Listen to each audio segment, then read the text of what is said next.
I'm about to share a simple strategy that I've used to generate thousands of leads for my clients over the past 24 months. Now, the crazy thing is this is one of the most simple strategies that there is, and it's been around since practically the beginning. And the thing that's cool is it still works till this day. Now, when I first got started in online marketing, it was 2007. And at first, I was not really getting much traction or really any sales just because I wasn't able to convert that attention on some of these emerging social media platforms into leads. I couldn't crack the code on that.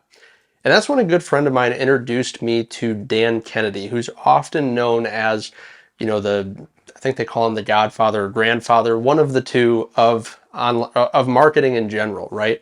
With his magnetic marketing program. And he shared his magnetic marketing program with me.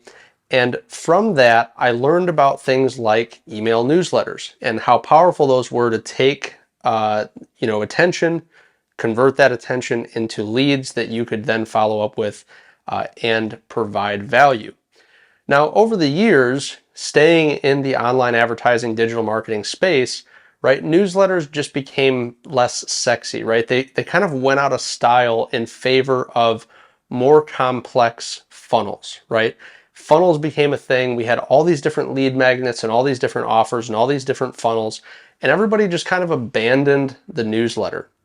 But as we know, back in 2020, the iOS update came out and it basically broke the internet.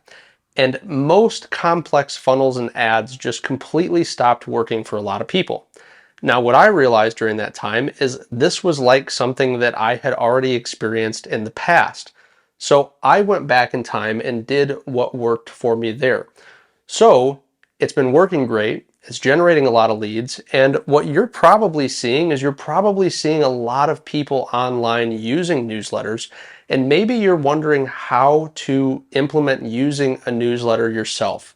One of the things I love about this funnel is we get into how newsletters work and why they're working so well right now, is that the newsletter is one of the most simple funnels that there is. So even if you're thinking, well, I'd still like to do like a webinar funnel, or I'd still like to do these other complex funnels in my business. The thing is this is a really simple and quick funnel to get going. And because it's one of the basics, right? It's one of the core funnels that's out there. Because of that, if you can't get this funnel set up in like 2 to 4 weeks at the most, right, then think about how long it's going to take for you to set up a more complex funnel with more variables, more moving parts.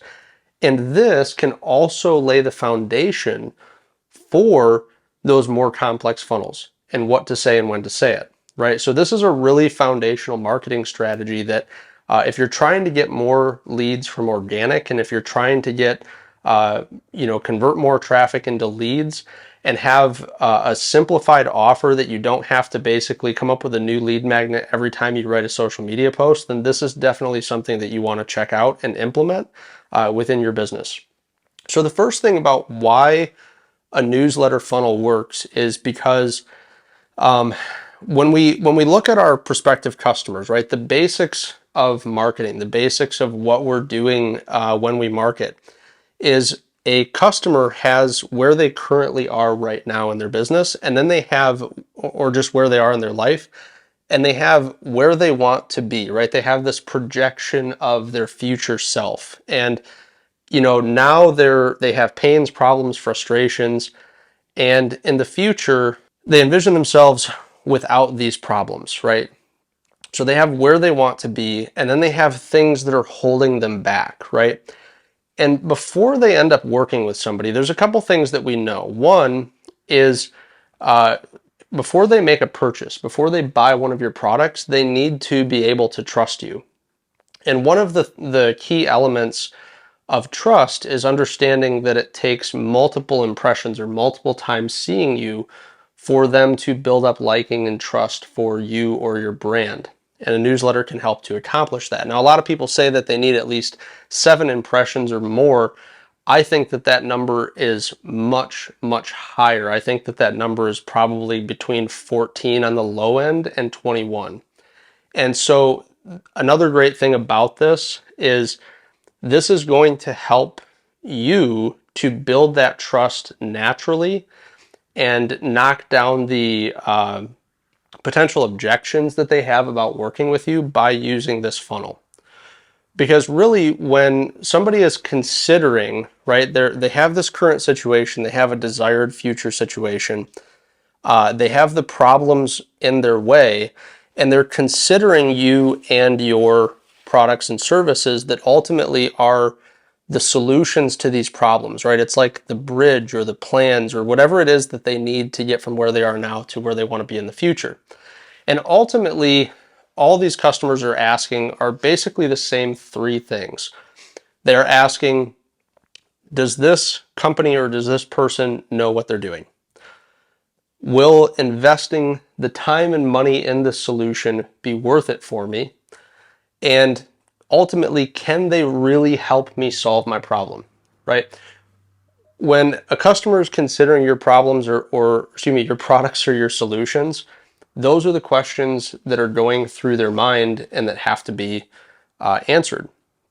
And so the way that I look at how the newsletter works to help you to accomplish this is, instead of just taking this, this one big gap and trying to knock this one big jump and take them from point A to point B, the newsletter gives us an opportunity to break down that journey into smaller chunks. A lot of marketers have termed this moving somebody down the continuum of belief.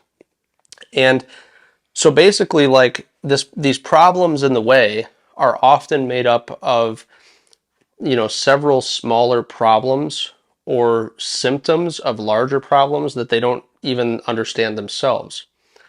And so ultimately, it's not just one problem, it's several.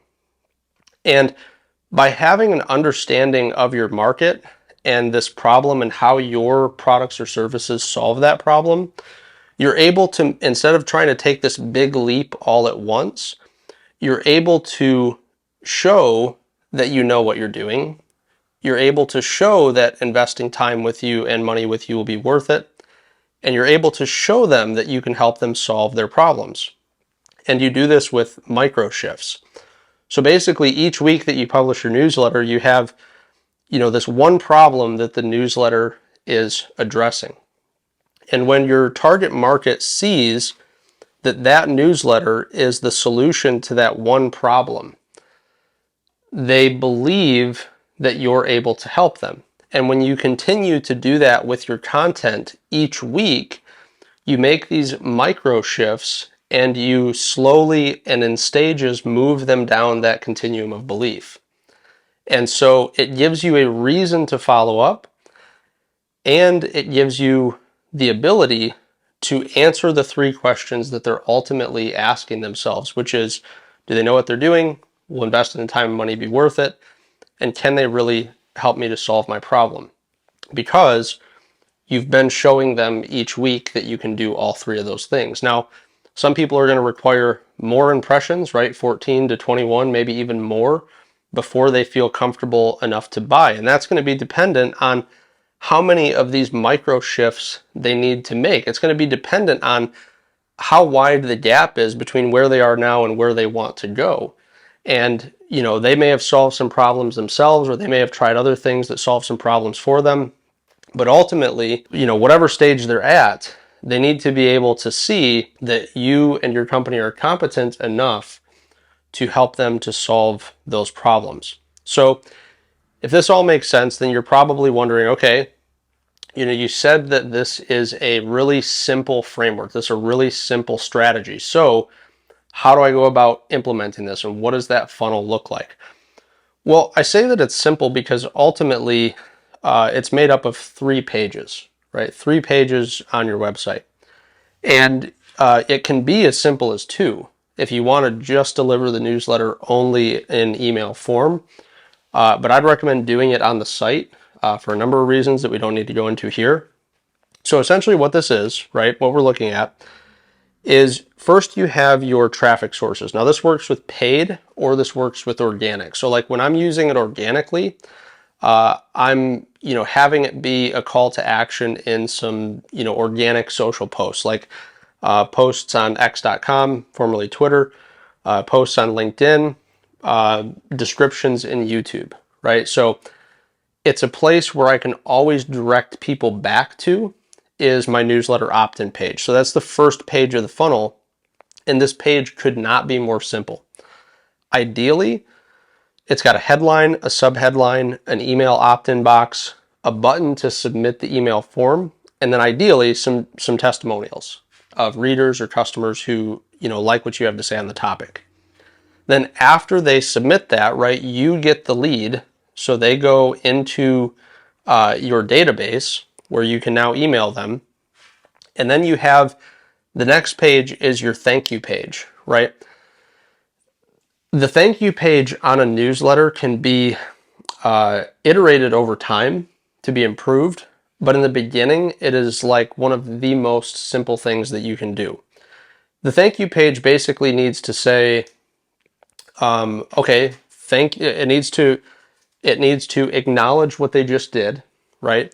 So, hey, thanks for signing up.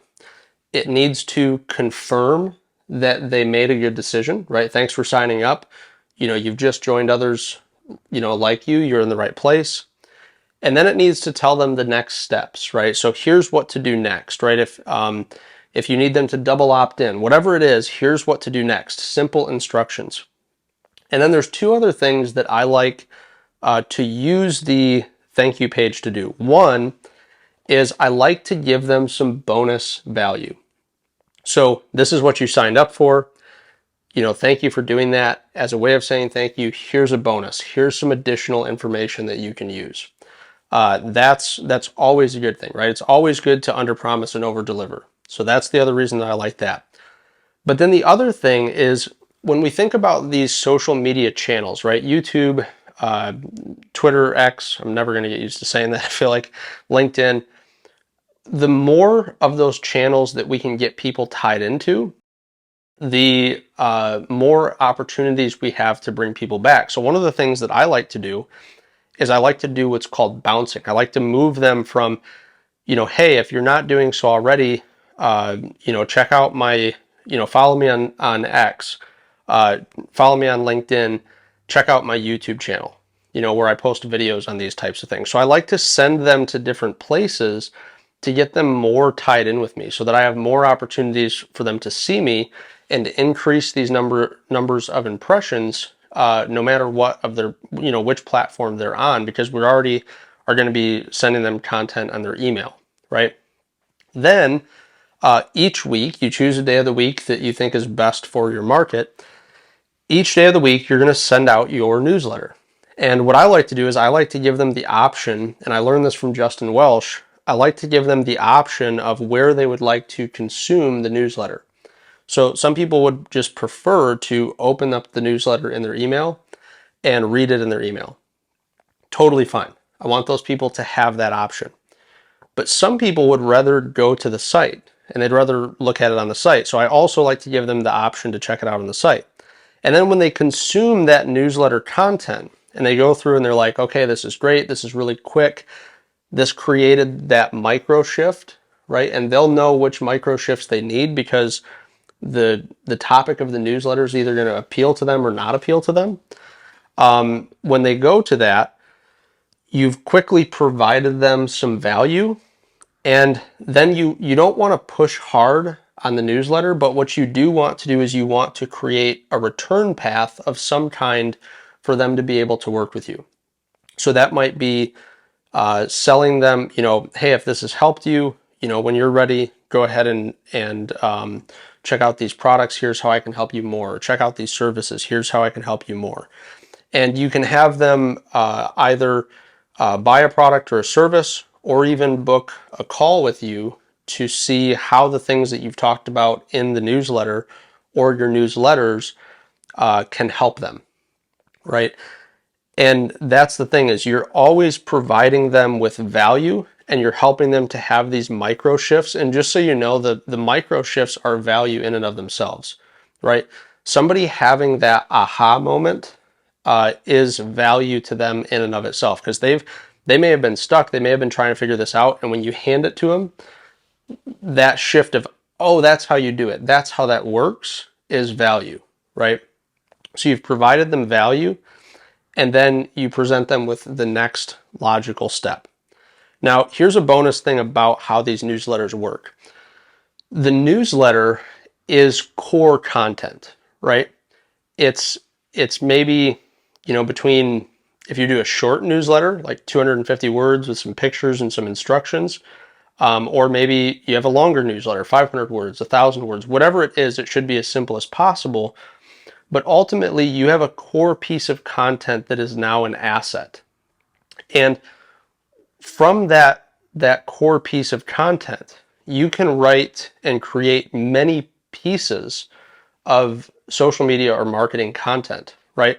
So you could take the content that's in the newsletter, and this is what we do with ours. We take the content that's in the newsletter and we create posts on x.com, tweets, right? We create posts on LinkedIn. And we use the content of the newsletter to also create the foundation for what we talk about here on YouTube, among other things, right? You could take pieces of this. You can write short posts. You can write threads. You can write long posts on LinkedIn. You can do a long video that's basically a video version of the newsletter, right? Now, with this video that you're watching right now, in a couple weeks, you may see this video actually become a newsletter. So there's, it can go both ways. And what's great about doing it this way is you create this infinite cycle of a feedback loop within your business, right? It makes me think of when you go on Amazon and you buy a product, right? You add a product to your cart, and then the next page is like, hey, people who liked this product also liked this product. And to me, this is the same thing, right? It's basically like people who like the newsletter will also like your social media content. And people who like your social media content, because it's coming from the newsletter, will also like the newsletter. And the people who like the newsletter will also like your products or services, right? And people who like your products and services will also like the newsletter. And so it creates this cycle where you're constantly providing value and getting feedback and, attracting people from social who, if they like the social post, they'd like the newsletter. If they'd like the newsletter, they'd like your products. People who like the products and people who are like them would also like the newsletter.